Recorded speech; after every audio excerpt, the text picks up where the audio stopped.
Bonjour à tous. Aujourd'hui, qu'est-ce qu'on fait? On va faire une étoile de Noël. Wouhouhouhou. Et comme c'est la période de Noël qui approche, ça tombe super bien, on va pouvoir faire ça tous ensemble. Allez, générique.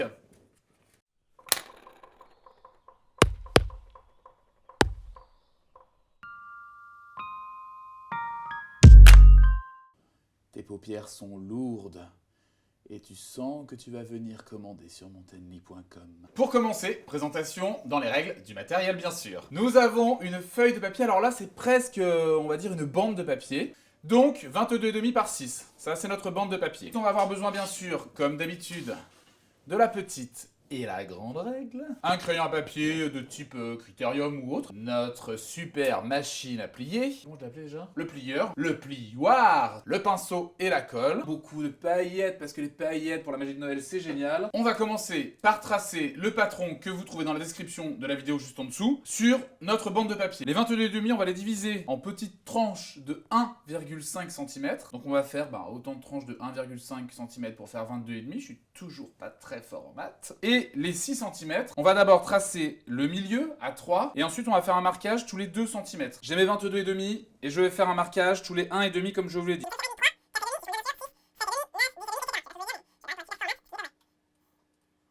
Une fois qu'on a fait le marquage en haut de notre bande de papier, on reporte exactement le même sur le bas. Pour ça, moi je la retourne, c'est plus simple.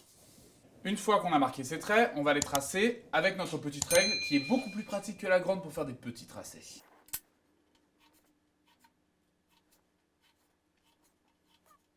Là, j'ai un peu débordé sur le support, j'ai écrit sur la table.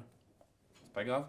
Donc on a tous nos traits, tous les 1,5 cm sur la longueur de notre bande. Maintenant, je vais donc tracer les traits dans l'autre sens. Comme je vous l'ai dit, on va d'abord tracer le milieu à 3 cm, et ensuite on va mettre un autre trait tous les 2 cm. Je vous fais ça en direct live. Je retourne ma bande, et je marque le trait du milieu d'abord. À 3 cm. Ensuite, j'ai dit que je traçais un trait tous les deux, donc j'en trace un à 4 et un à 2. Facile jusque-là. Maintenant, je vais retourner ma bande dans l'autre sens, une fois de plus, pour tracer les mêmes traits de l'autre côté et pouvoir les rattacher entre eux. Alors pour les tracer entre eux, ce coup-ci, j'ai besoin de la grande règle, puisque la petite, elle ne suffit pas, quoi. Voilà, donc jusque-là, on a un quadrillage, on va dire, assez simple. Donc maintenant, je vais faire des diagonales dans ces carrés, afin de créer des losanges sur le milieu, ici, comme ça. Je reprends ma petite règle, plus pratique, et je vais tracer une première diagonale entre le milieu à 3 et le trait que j'ai fait à 2, et une autre qui part du milieu de 3 toujours, et le trait que j'ai fait à 4. Et ensuite, je fais l'inverse. Je pars de mon trait de 2, je reviens sur le 3 du milieu, et je repars de mon trait de 4, et je reviens sur le 3 du milieu. Ici, on a fait donc un losange sur le cœur de notre bande de papier. Et là, je vais les reporter sur toute la partie centrale de notre bande de papier. Je l'ai fait et je vous montre ça dans la foulée. Le tout dernier, en fait, ici, ça va être un demi-losange. Pas de panique, c'est normal. Ça va être la partie pour notre collage. Tout ça, vous commencez à le savoir si c'est pas votre premier tuto avec moi, c'est ce qu'on va plier. Avec quoi je démarre le pliage? Oui, là-bas au fond. Et oui, avec l'appareil à plier. Donc je commence par les plis de la longueur. Maintenant, je vais reprendre mes losanges.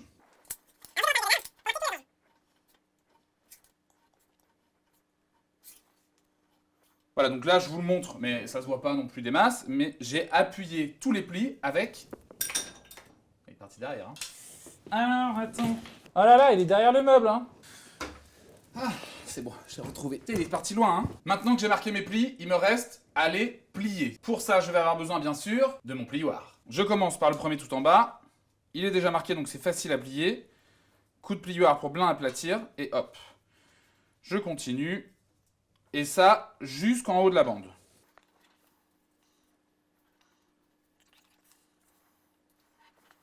Maintenant, on va faire nos diagonales qu'on a tracées tout à l'heure dans la bande du milieu. Donc pour les diagonales, il ne faut pas plier jusqu'au bout, vous vous souvenez. Simplement, on va venir ici, retrouver le pli qu'on a marqué, et le marquer avec le plioir. Et on fait la même chose de l'autre côté, sur l'autre diagonale. Le pli qu'on a déjà marqué, ça nous aide quand même pas mal de les avoir déjà marqués du coup, avec le plioir. Et vous voyez, je ne vais pas jusqu'au bout là. Je fais simplement là où j'ai préparé mon trait. Ici, je n'aplatis pas, je laisse tel quel. Sinon, je vais avoir des plis dans tous les sens et c'est pas du tout ce qu'on veut pour notre étoile.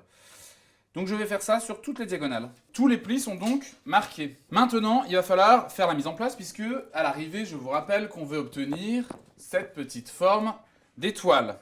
Très mignonne. Tes paupières sont lourdes et tu sens que tu vas venir commander sur montenly.com. Donc là, les plis de la hauteur, c'est ceux qu'on retrouve ici.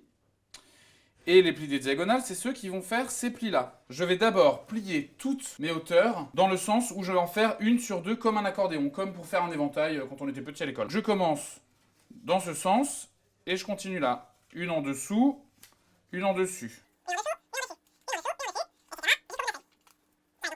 On a donc un très joli accordéon, il marche pas très bien, donc un éventail ou une queue de pan. Une queue de pan. Pas mal. Donc maintenant, ce qu'il va falloir faire, c'est, regardez, nos plis des diagonales ici, ils sont en bas. Donc il va falloir les laisser en bas et remonter les plis de l'extérieur. D'accord? Donc pour ça, je plie ici. Regardez, et on a un pli qui est marqué. Donc celui-là, il est plutôt facile. Je vais faire pareil sur le suivant. Je remonte ici et j'ai mon pli qui est marqué. Ok? On va continuer pareil sur le suivant. Je remonte ici et hop, je plie. Je remonte ici, je plie. Donc ça jusqu'au bout. J'ai terminé le dernier pli. Donc ça, c'est assez facile. Je vais faire donc la même chose de l'autre côté. Et notre étoile, autant vous dire qu'elle est quasiment faite. Donc maintenant, ce qui va nous rester à faire pour avoir notre forme d'étoile, c'est réunir ce côté ici avec ce côté ici. Maintenant que vous allez coller, vous allez assembler donc cette partie-là, ici. Vous allez mettre de la colle et vous allez venir les coller à l'intérieur de ce petit chapeau comme ça là. Hop. Donc là, vous voyez, on a déjà un petit peu la forme de notre étoile qu'on reconnaît.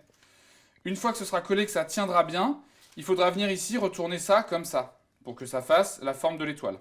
Pour terminer un peu mieux l'étoile, il y a quelques petites choses que vous pouvez faire. Moi, ce que j'ai fait, c'est qu'ici à l'intérieur, vous voyez, j'ai passé un petit fil. Je l'ai passé à l'aide d'une aiguille à coudre, assez simple, on va dire une grosse aiguille à coudre avec un gros chat, parce que je sais pas bien viser moi avec le fil. Et dans cette aiguille, j'ai passé du fil de couture tout simple, blanc pour qu'il se voit pas trop, c'est mieux, c'est plus élégant. Je passe donc avec mon aiguille à travers les 5 pans ici, ici, ici, ici.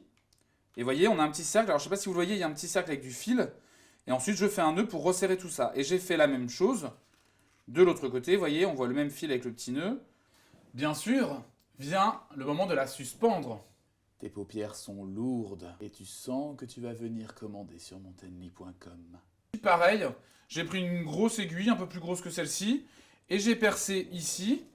Donc là où j'ai passé mon fil, j'ai percé pour passer d'un côté à l'autre. Vous voyez, mon aiguille elle ressort des deux côtés, pour pouvoir passer un fil et suspendre mon étoile, bien sûr. Et après tout ça, avec la magie du direct, on peut toujours rajouter un peu de colle à paillettes, parce qu'on aime bien la colle à paillettes, et les paillettes, nos meilleurs atouts pour les fêtes de Noël. Et donc, magie du direct, je vais mettre de la colle à paillettes et des paillettes sur mon étoile, et vous allez voir, elle va ressortir magnifique. Attention, magie du direct. Et voilà. Et vous avez donc une magnifique étoile avec des paillettes dorées, particulièrement glamour pour les fêtes. Oh là là, mais que c'est beau. Je suis sûr que ça marche beaucoup mieux pour l'hypnose. Tes paupières sont lourdes et tu sens que tu vas venir commander sur montenly.com. Ça va scintiller dans votre intérieur. C'était notre tuto du jour. Une fois de plus, si vous avez eu trop peur en construisant tout ça, n'oubliez pas que vous pouvez télécharger dans la description le patron. N'oubliez pas, si vous avez encore trop peur, même avec le patron, vous pouvez acheter tous ces objets déjà faits sur montenly.com. Et puis comme ça, pour les fêtes de Noël, on s'embête pas, on achète, on pose, et ça y est, c'est décoré, c'est magnifique, c'est glamour, ça scintille. Et bien sûr, n'oubliez pas de vous abonner ci-dessous et d'appuyer sur la petite cloche pour recevoir les notifications des nouvelles vidéos. Sur ce, je vous dis à très bientôt pour de nouvelles idées déco. Ciao, ciao!